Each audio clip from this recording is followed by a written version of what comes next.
நீங்க ஏத்துறவங்க ஏத்துங்க, ஏத்தாம போறதுக்கு இந்த நாட்டுல எல்லா விதமான உரிமைகள் இருக்கு. கலவரத்தை ஏற்படுத்த வேண்டும், அதன் வாயிலாக பிஜேபி மேல பழி போடணும்னு அவங்க ஆசைப்படுறாங்க போல இருக்கு.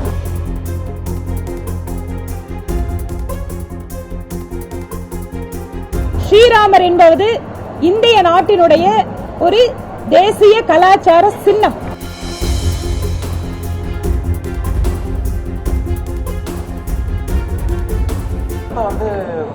ராமர் கோயில் மும்பை சைடு நடந்திருக்கு. அந்த சமயத்துல மோடி என்ன சொல்றாரு, வீட்டுல ராம தீபம் ஏத்தணும்னு சொல்றாரு. ஆமா, அது தொடர்பா அவர் என்ன சொல்றாருன்னா, இன்னைக்கு ஒரு முக்கியமான நாள், இன்னைக்கு தீபமும் கற்பூரம் வீட்டுல ஏத்த சொல்றாங்க. அப்படி ஏத்தலினா நம்ம எல்லாம் தீவிரவாதிகளா செஞ்சு எடுத்துப்பாங்க. இன்னும் 5 to 10 ஆண்டுகள் இந்தியா மோசமான நிலைமையில தான் இருக்கு. அதே மாதிரி பராசக்தி பல பரிவசனத்தை சொல்லி கோவில் கொடிவீரர்களின் கூடாரமாக மாறிவிட்டது அப்படிங்கிற மாதிரி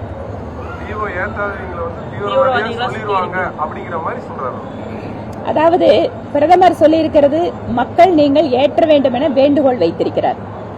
நீங்க ஏத்துறவங்க ஏத்துங்க, ஏத்தாம போறதுக்கு இந்த நாட்டுல எல்லா விதமான உரிமைகள் இருக்கு. அது உங்களுடைய சுய விருப்பம். இங்க யாரையும் கட்டாயப்படுத்த முடியாது. இல்ல, அவரும் பிரதமரும் கட்டாயப்படுத்தல. அதனால அவரே ஒரு கற்பனை கருத்தை தெரிவிக்கிறதுக்கு நாங்க எப்படி பதில் சொல்ல முடியும்? அசாம் மாநிலத்தில் ராகுல் காந்தி அவருடைய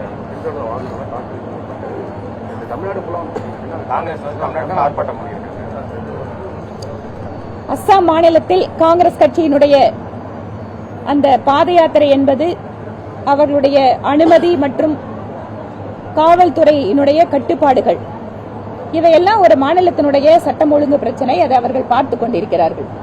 அப்படி ஏதேனும் அசம்பாவிதங்கள் நடந்திருந்தாலும் கூட நிச்சயமாக மாநில அரசு அதுக்கு தகுந்த நடவடிக்கை எடுக்கும். பெயரால நாட்டில் பதற்றத்தை ஏற்படுத்துறதாகவும் இந்துக்கள் அல்லாதவர்களிடம் வெறுப்பு அரசியலை ஏற்படுத்தும் நிகழ்வாக தான் இந்த ராமர் கோயில் மீண்டும் ராமர் பெயர்ல ஆட்சியை பிடிக்கிறதுக்காக தான் பாஜக இதை செய்யணும்னு சொல்லி திருமாவளவன் சொல்றாங்க.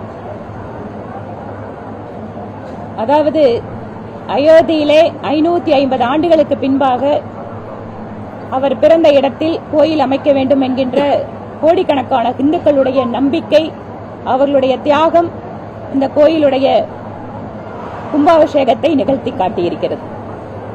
பாரதிய ஜனதா கட்சி அங்கு கோயில் அமைக்கப்பட வேண்டும் என்கின்ற ஒரு கோரிக்கைக்கு ஆதரவுதான் தெரிவித்தது.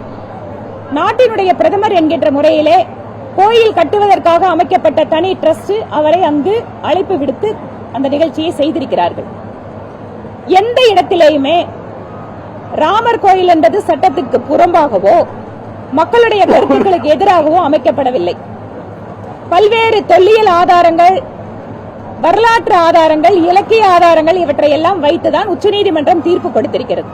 நேற்று அமைக்கப்பட்ட கோயில் என்பது முழுவதும் சட்டப்படியாக நீதியின்படி அமைக்கப்பட்ட கோயில்.